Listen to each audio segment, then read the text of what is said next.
İyunun 23-də gözlənilən hava proqnozu açıqlanıb. Bu barədə Lent Azza Milli Hidrometeorologiya Xidmətindən xəbər verilib. Bakıda və Abşeron yarımadasında hava buludlu olacaq.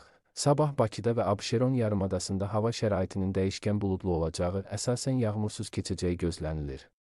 Mülayim şimal-qərb küləyi gündüz şimal-şərq küləyi ilə əvəz olunacaq. Havanın temperaturu gecə 18-20 isti, gündüz 25-29 isti olacaq. Atmosfer təzyiqi 761 mm civə sütunundan 757 mm civə sütununa enəcək. Nisbi rütubət gecə 60-70%, gündüz 45-55% olacaq. Dağlıq rayonlara yağış yağacaq, dolu düşəcək. Azərbaycanın rayonlarında hava şəraiti əksər rayonlarda əsasən yağmursuz olacaq. Lakin bəzi dağlıq və dağətəyi rayonlarda arabir yağış yağacağı, şimşək çaxacağı gözlənilir. Ayrı-ayrı yerlərdə leysan xarakterli intensiv olacağı, dolu düşəcəyi ehtimalı var. Gecə və səhər bəzi yerlərdə zəif duman.